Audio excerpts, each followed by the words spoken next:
41 minutos pasaron de las 14 horas en todo el país. 25 grados, 6 décimas. La temperatura actual en la ciudad de Bahía Blanca, y hay más historias sin fin aquí en Vorterix Bahía con una comunicación telefónica que habíamos anticipado. El aire es suyo, Graciela. Sí, habíamos anticipado y estamos muy orgullosos de poder comunicarnos con Enrique de Rosa Alabaster, que es psiquiatra, neurólogo cognitivo, médico legista, sexólogo, presidente de la Asociación Argentina de Victimología, conductor también de un programa de radio que se llama Bar el Crimen, que lo he estado viendo. Así que, ¿qué tal? ¿Cómo le va, doctor de Rosa? Encantada de poder comunicarme con usted. No, buenas tardes, gracias por llamarme, el gusto es mío. Bueno, la verdad que ha sido un placer. Yo, por supuesto, que lo he visto en más de una oportunidad. Hace años que lo vengo viendo, como muchos de los que estamos escuchándolo y viéndolo también en diferentes programas de televisión. También lo hemos escuchado mucho por radio. Pero la verdad que le confieso que no sabía que usted también se ocupaba de este tema que a nosotros nos importa tanto, que es el maltrato animal. Sí, en realidad es un tema que, bueno, desde lo personal tengo y seguramente compartimos una pasión por los animales muy particular desde la infancia, pero independientemente de eso, con los años el tema de la relación entre el hecho que justamente que no tenía nada que ver con esto, sino que era el maltrato animal, esas cosas que a veces cargamos varios desde chicos, ¿no? De sentir que esos pobrecitos animales a veces abandonados o maltratados y demás nos conmovían tanto. Con el tiempo nos fuimos dando cuenta que eran la punta de iceberg de otras cosas, ¿no? De otro tipo de comportamientos, y que tenían que ver con que lisa y llanamente nos develaban una forma de violencia de la cual todos éramos testigos, pero de alguna manera no hacíamos la relación con la de otros seres sintientes, con otros seres que tenían capacidad de sentir, quizás no de expresarse de la manera clara. Y entonces en el año 2009 aproximadamente en el Colegio Público de Abogados ya hicimos unas presentaciones respecto a la relación entre comportamiento criminal y maltrato animal, y creo que bueno, ahí eso es lo que hizo establecer el puente con ustedes cuando vieron que de hecho nosotros en el Colegio de Magistrados vamos a estar el 15 de mayo haciendo otra charla, otra conferencia y demás con una fiscal, la doctora Tania Mena de Quilmes, que interviene en un caso que quizás la gente de Bahía haya escuchado, que es un caso, un caballo decapitado y fotografiado y puesto en Facebook, y bueno, todas esas cosas nos demuestran una sociedad que está extremadamente en una situación de conflicto interno y que lo traslada a los más vulnerables, ¿no? Bueno, con respecto a lo que acaba de decir, tengo dos cosas para comentarle. Una, que también estamos en comunicación y vamos a hablar después con la fiscal de Quilmes, la doctora María de los Ángeles Atarian Mena. Y también, con respecto a esto que usted me comenta del 2009, antes de que me lo reproche mucho, quiero invitarlo a que le diga feliz cumpleaños a alguien que usted conoce mucho, que es una colega, mi par del Colegio de Abogados Colegio Público de Abogados de Capital Federal, que es la doctora Laura Velasco, que hoy cumple años.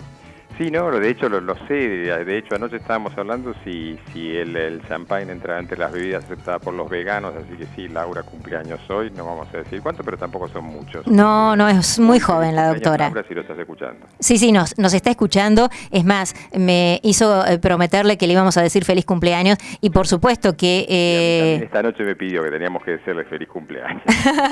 Bueno, es un cumpleaños festejado en varias etapas, así que yo también voy a esperar el champagne. Con la doctora vamos a ir a Corrientes para el 27, 28 y 29 de abril. Al Congreso Internacional de Derecho Animal, así que supongo que vamos a tener la oportunidad de festejarlo ampliamente. Sí, seguro. Bueno, yo quiero que usted, si es posible, me comente cómo están estudiando este tema, si es que ustedes están estudiando el tema de esta íntima relación que existe entre la violencia hacia el humano, que nosotros ya sabemos, eso lo hemos estudiado mucho, el tema de que el maltrato animal, la violencia hacia el no humano es el primer escalón de esta escalera de violencia. Esta íntima relación que existe, cómo se puede detectar a tiempo, cómo podemos de alguna manera prevenir esta situación, qué medidas desde lo público, desde lo privado podemos implementar para que de alguna manera podamos ayudar a que esto tenga un resultado menos terrible del que sabemos que vamos en camino de obtener. Sí, yo creo, y es lo que yo hace bastantes años vengo haciendo, creo que hay algo que todos hemos hecho en nuestra infancia, que es jugar a un jueguito que es unir líneas de puntos, ¿no? Y esa línea de puntos aislados, que parecían no tener sentido, terminaron dando un dibujo. En realidad los puntos son que todos hemos visto desde toda la vida, animales sueltos en una ruta, por ejemplo, animales golpeados, animales muertos, animales maltratados, tracción a sangre.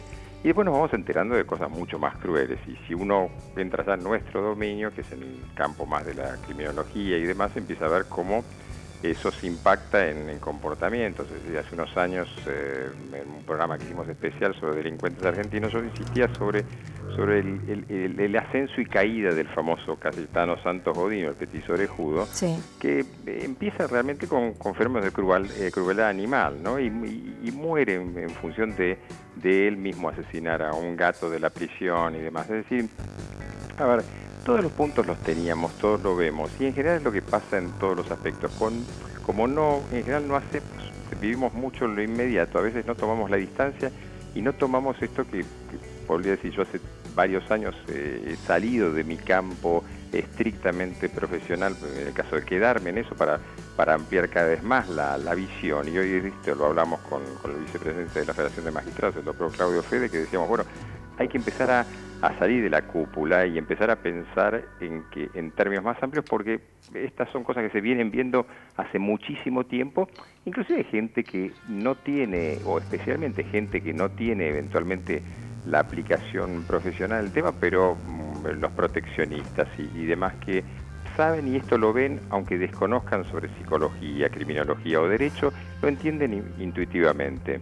Entonces, yo lo que creo es algo que sin duda ya está, como usted dice, está el Congreso de Corrientes, está un congreso en Barcelona, en España, en el mes de mayo, si no me equivoco, respecto a perfiles criminales y crueldad animal. Hay un cuerpo es como si todos estuviésemos despertando a esa imagen que apareció de unir esa línea de puntos, en que nuestros absolutamente cercanos seres en términos biológicos, dado que el ser humano no se reconoce por momentos como un animal, simplemente nos están siendo de increíble ayuda en demostrarnos en su cuerpo, en su sacrificio, los sujetos que luego van a ser nuestros propios cazadores. Entonces, creo que tenemos que empezar a estigmatizarlo como un tema que es una alarma que no se puede dejar pasar, y que cualquiera que conozca, porque concretamente el caso de la criminología, ve que las causas casi siempre han cursado con sujetos que han comenzado una infancia con crueldad animal. Y yo diría, es hasta uno de los argumentos que tenemos en psiquiatría en la clasificación de personalidad antisocial. Está marcado antecedente de crueldad animal. Y todos los datos los tenemos, lo que tenemos que es unir la figura y ahora empezar a actuar, porque imagínese usted si una persona, cuando ya ha sacrificado a la víctima, recordemos que la palabra víctima y hostia tienen origen en los sacrificios de animales, tiene que ver con que cómo seguramente podemos evitar males mayores, ¿no? Bueno, es que precisamente a mí me parece fundamental que empecemos a tratar de implementar políticas públicas como para ver qué es lo que se puede hacer en cada caso. Nosotros en el 2014 tuvimos acá la muerte por parte de un chico de 11 años de una perrita a la cual quemó, y que después yo en lo personal seguí lo que le sucedió a ese chico, que por supuesto no estaba en posibilidades de ser condenado, ni mucho menos por ser menor, pero el servicio local del municipio continuó de alguna manera el control de esta criatura, pero que todos sabemos que no tiene ninguna posibilidad de encauzarse, que no hay un lugar que lo pueda de alguna manera recepcionar y contener y modificarle la conducta, etcétera, etcétera, porque no hay ni presupuesto, ni lugares, ni personal, ni nada. Y nosotros estamos viendo cómo esa criatura, desgraciadamente, porque una de las cosas que yo decía en su momento, en el 2014, de hecho este caso fue el que originó la creación del equipo de maltrato y crueldad hacia los animales de la Fiscalía Bahía Blanca, de la Fiscalía General. Yo decía, este chico en cualquier momento va a hacer lo mismo con una criatura, y ya me dijeron que ya le había partido un ladrillo en una cabeza a un chico. Entonces, ¿qué se hace desde el punto de vista concreto? Y la respuesta no la tenemos. Es que, mire, casualmente por eso mencionaba la charla hoy con el doctor Claudio Fede, que decíamos, hoy es imperativo que la traslación de la detección, que eventualmente tendrá que ver con quienes estamos más dedicados al comportamiento humano, y el comportamiento humano, recuerdo también que hace muchos años que lo estudiamos en base también en una ciencia que se llama la etología, comparado al comportamiento animal, ¿no? Como si el animal no humano y humanos, en definitiva, es tan similar que ese es el parte del problema, no entender que un ser que atenta contra un animal va a atentar contra el otro animal, nada más que se llama humano. Entonces, si nosotros pensáramos, a ver, si a toda esta idea sumáramos economistas, y va a ver por qué, y que esos economistas nos explicaran que una sociedad ganaría hasta dinero, si nuestro problema es tan materialista, es que se pierde dinero anticipando, previendo, haciendo políticas y demás, sería muchísimo más económico prever el delito futuro en una persona que se detecta signos de peligrosidad, y la respuesta no tiene por qué ser la cárcel, todo lo contrario, tiene que ser un proceso educativo, pero sí de contención, de control, de educación. Y si hiciéramos eso, realmente mejoraríamos dramáticamente como sociedad. Es decir, si en todos los casos, a mí me tocó participar el otro día en un caso de un juicio de un muchacho que, bueno, cuando afortunadamente no termina matando a un policía porque los tiros no llegan a destino, pero que tenía un cuadro delirante desde hacía 2-3 meses, pero previamente había empezado con el maltrato de un animal.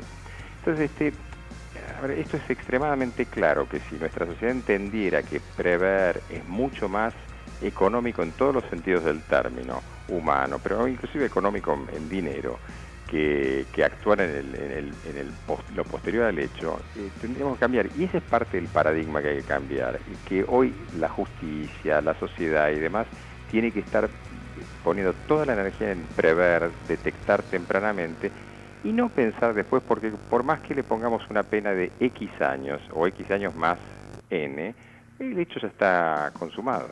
Sí, además el error está en creer que cuando uno condena a alguien y esa condena es efectiva y lo meten entre comillas preso, cree que es preso para siempre. No lo están poniendo preso para siempre. Están deteniéndolo por una determinada cantidad de años, y es muy probable que si durante ese tiempo no se hizo un trabajo para el mejoramiento de esa personalidad, o no, yo no sé si es la palabra correcta o cómo se tendría que expresar esa modificación o posibilidad de mejora, va a salir peor. Entonces perdón que le interrumpa, es que tocó el punto. Los programas de modificación de conducta existen. El problema es que cuando nosotros creemos que se trata de tratar una enfermedad en el sentido clásico de la palabra, es decir, lo que tenemos que cambiar son paradigmas en todo. O sea, no puede existir justicia, medicina o psicología o sociología o etología por separado, sino todo tiene que ser esa línea de puntos de la cual yo hablaba, en la cual obviamente hoy hay técnicas y hay experiencias en el mundo interesantes en cuanto, por ejemplo, los delitos sexuales en cuanto a modificación de la conducta. Ahora, claro, no es modificación de la conducta y me olvido. Parte del tema es la supervisión constante, que sobre alguien que, insisto, puede ser peligroso y que va a ser peligroso. Lo que pasa es que hasta ideológicamente consideramos que la idea de peligrosidad no está bien, y en realidad, voy a hacer un paralelo quizás desagradable, pero yo he tenido cantidad de causas en las que he intervenido en que comportamientos zoofílicos van acompañados posteriormente de comportamientos de abuso sexual. Entonces, esta historia, y lo cual es lógicamente, si uno sale de la repugnancia que le provoca eso, es absolutamente lógico, porque el sujeto que ataca sexualmente a una víctima vulnerable va a atacar a otra víctima vulnerable, pero a la ocasión un ser humano. Es que la clave creo que es la palabra que usted acaba de emplear, vulnerabilidad. O sea, estamos viendo quién es el vulnerable, quién es el susceptible de ser convertido en víctima, y nosotros también debemos tener en cuenta acá que una de las palabras fundamentales de la 14346, que es la ley de maltrato, es la palabra víctima, que es lo que a nosotros nos hace decir que hay una esquizofrenia entre nuestro sistema jurídico, porque el Código Civil considera a los animales como cosas y el derecho penal en esta ley los considera víctimas. Y yo creo que en este caso los animales, al ser los más vulnerables, son los que más tienen la posibilidad de ser susceptibles de ser victimizados. Entonces creo que la palabra concreta, la palabra en la que tenemos que trabajar es precisamente esa, en todos aquellos que pueden tener la capacidad de ser vulnerables, ¿no?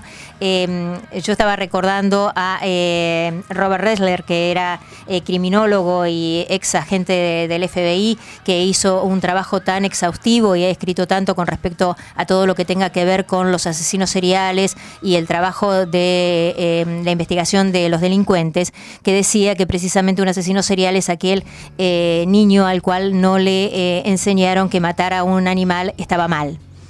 Entonces creo que es el origen, porque los estudios demuestran que si bien no todos los maltratadores de animales se convierten en asesinos seriales, los estudios demuestran que la mayoría de los asesinos seriales comenzaron maltratando a los animales. Entonces es lo que nosotros podemos estar viendo como el indicador, que es precisamente la temática que ustedes van a tratar ahora el martes 15, ¿no es cierto? Sí, pero ¿sabes qué? Yo creo que simplemente si uno lo simplificara el tema, y sin duda suscribo todo lo que usted dijo, ¿no? Pero digo, sí, ya está, porque si no, para sacarlo de la cuestión casi profesional, si operáramos por sentido común, por eso hablo de conceptos elementales como de peligrosidad, uno no dejaría nada, uno no dejaría una bomba con la bomba de dibujitos animados, con una mecha prendida ahí y se iría. Nosotros vivimos dejando esto así, vivimos dejando incendios prendidos, vivimos dejando cortocircuitos, vivimos dejando situaciones de riesgo en una sociedad que se desentiende de esto, pero por una cuestión mucho más grave, que es imaginar que el mal le va a ocurrir al otro, ¿no? Entonces, si entendiéramos que somos parte de un conjunto en el cual ese mal que vemos en el otro y en realidad nos puede tocar a nosotros, y que el que comete ese mal tampoco es un loco raro en el sentido casi a la Foucault del término, un loco aislado y que no tiene nada que ver con la verdad, con la realidad, sino que es una persona simplemente que tiene una estructura psíquica diferente, pero de la cual está llena la sociedad. Entiende que es imperativo actuar, es imperativo prevenir, y que simplemente el concepto de vulnerable significa el que está un escalón un poquito menos que yo, o sea, no es otro y a mí no me va a tocar, es el sujeto que logra empoderarse, como se dice ahora, a través de los vulnerables, en algún momento se va a atrever a actuar sobre los que no son supuestamente vulnerables. En resumen, creo que el gran problema es que salgamos de la falta de solidaridad e hipocresía en entender que el mal les toca a los otros, nos puede tocar a nosotros. Y la mejor forma de ser solidarios es entender que nosotros somos parte, protegiendo al otro nos protegemos a nosotros. Sí, es una cuestión de conveniencia, entre comillas, de interés personal. Yo estaba pensando justamente en lo que le toca a la sociedad bahiense en este momento, que estuvo tan horrorizada con el crimen de esta chica estudiante de enfermería hace 15 días, y que aparentemente todavía no se sabe, pero las personas que estaban supuestamente involucradas, que eran menores, ya están en libertad. Entonces, poco importa si es una libertad penal, pero no pueden estar sin un tipo de control. Entonces, eso es una locura, porque ustedes tienen, lamentablemente, o quizás bien, porque fue el primer caso, pero tiene el caso famoso de Micaela Ortega, sí, una chica captada por las redes, y las redes hoy también sirven para exponer cantidad de casos de crueldad animal, humana, mezclada, entonces es entender que nosotros tenemos límites conceptuales, pero el sujeto que tiene una perversión, en el sentido más estricto de la palabra, así que tiene una alteración de su goce, no la tiene, y para él todo lo que sea casi comestible en ese goce perverso lo va a atacar. Perdón, Graciela, quiero preguntarle al doctor Enrique de Rosa, seguramente está al tanto de otro de los casos que tristemente nos ha trasladado la escena nacional, como es el caso de los hermanos Benítez aquí en nuestra ciudad. Por supuesto, Clan Benítez. Esta persona también involucrando animales, ¿no? Claro. Claro, bueno, a eso me refería, cuando estaba hablando no quería extenderme, pero me refería al Clan Benítez. Si usted tiene ahí no solamente dos personas, sino tiene la madre de ellos, tiene la participación de animales, es decir, y tiene la victimización. Entiende esto desde una perspectiva bastante más amplia, se da cuenta que ese caldero de perversión, de victimización, no se puede no agotar en ningún lugar, en la medida que el perverso, al encontrar la respuesta a ese goce que busca, y va a seguirlo buscando y buscando y buscando por otras vías. Yo creo que tendríamos que empezar a ver cómo desde lo público y desde lo privado podríamos reunirnos y lograr crear esa famosa lluvia de ideas que nos permita tomar medidas, realmente prevenir, porque en todos estos casos, por ejemplo, lo que les acabamos de comentar, el tema de que estos chicos de 15 años, 14, 13, están libres y que aparentemente para ellos ha sido nada más que un paseo, porque no lo toman ni siquiera con la gravedad de la situación de haber estado detenidos. Yo me pregunto qué podemos llegar a hacer, es decir, podemos reunirnos, podemos empezar a pensar, podemos empezar a tratar de considerar políticas públicas y acciones privadas que nos permitan prevenir estas situaciones, porque estamos todos en riesgo. Estoy yo en riesgo. Cuando digo así es para que cada uno de nosotros tomemos conciencia, porque no le pasa al otro. Pero bueno, mire, es que ese es mi tema. A ver, yo entiendo claramente que la solidaridad empieza por un egoísmo utilitario. ¿A qué me refiero? En la medida que yo entienda que para que yo esté bien, necesito que el medio esté bien, por eso esta metáfora de la inundación, le llega el agua al vulnerable, pero inmediatamente después me va a llegar a mí, es inevitable, es absolutamente inevitable. ¿Y esto qué tiene que ver? Bueno, en el caso que a mí me concierne, es armar una ONG que funcione, que difunda, que arme, que pueda tener el placer de participar con una fiscal como Tarea Mena, con magistrados de todo el país, pero básicamente también empezar a educar chicos, y sobre todo creo, Graciela, que tiene que ver también con que empecemos a reunirnos y empezar a presionar para la obtención de medidas de orden legislativo, en la cual, por ejemplo, esto que ya todos sabemos que tal cosa y tal cosa, es decir, ya todos sabemos que los médicos tienen que denunciar, que los veterinarios tienen que denunciar, o que deberían denunciar y demás. Bueno, esto empieza a instalarse parte de la agenda, no solamente la concientización, sino a través de leyes que impliquen políticas y demás. Es que precisamente este es el primer contacto que nosotros tenemos, pero que va a dar la posibilidad de un camino que podemos empezar a transitar juntos. Acá en Bahía Blanca hay mucha gente que quiere trabajar con respecto a esto.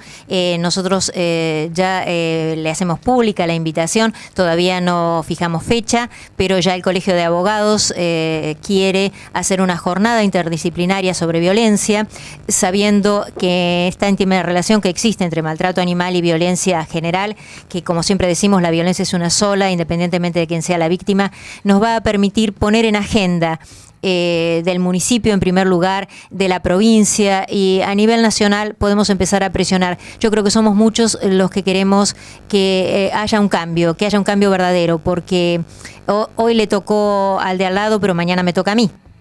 Sin duda, es que es algo tan antropológicamente cierto que la historia de la humanidad ha sido esa, es decir, está en nuestra naturaleza. Nosotros somos quizás el animal más evolucionado en ciertos aspectos y por ende también han evolucionado nuestras perversiones. Bueno, es a esas las que tenemos que tratar de fijar, controlar y nosotros mismos empezar a controlarlas, porque si no, en realidad nuestra propia condición humana está puesta en juego. Desde ya vamos a quedar en contacto permanente. Muchísimas gracias por esta entrevista. Le agradezco muchísimo. Esta, como le digo, ha sido la primera. Esperamos tenerlo como invitado recurrente en nuestro programa. Va a ser un aporte muy bueno. Y quedamos en vías para poder empezar a trabajar. La verdad que es un objetivo también nuestro desde el Instituto y en lo personal de que podamos lograr esos cambios legislativos y a la vez no solamente desde el punto de vista legislativo, sino desde el punto de vista judicial y desde el punto de vista de la voluntad política de que se produzca un cambio de paradigma, como usted bien lo dice. Sí, yo bueno, desde ya absolutamente de acuerdo y muchas gracias por la invitación que desde ya acepto, pero sí, creo que, a ver, lo que sí tenemos que hacer es accionar sobre esto, ¿no? Tenemos que, no me refiero a usted o a mí, digamos, creo que todos como sociedad tenemos que darnos cuenta que no esperar que el cambio venga de afuera, sino que el cambio de paradigma y el cambio de modos de comportamiento va a depender en función de lo que nosotros hagamos, solo no va a pasar. Eso es cierto, y es más allá de decir qué es lo que hagan algo o qué es lo que pueden hacer, es qué es lo que puedo hacer yo. Absolutamente. Entonces yo creo que yo algo en lo personal puedo hacer. Por lo pronto es convocarlo a usted y ya vamos a hacer esta jornada que puede llegar a tener, aunque sea un mínimo de influencia, por lo menos en nuestra ciudad. Muchísimas gracias, doctor de Rosa. Y bueno, nos vamos a ver pronto porque yo viajo a Buenos Aires seguido, así que nos vamos a ver y también para festejar con Laura su cumpleaños. Bueno, muchísimas gracias y un saludo a toda la gente de su audiencia. Hasta luego. Muchísimas gracias. Era el doctor Enrique de Rosa Lavaster, psiquiatra muy reconocido hablando sobre maltrato animal.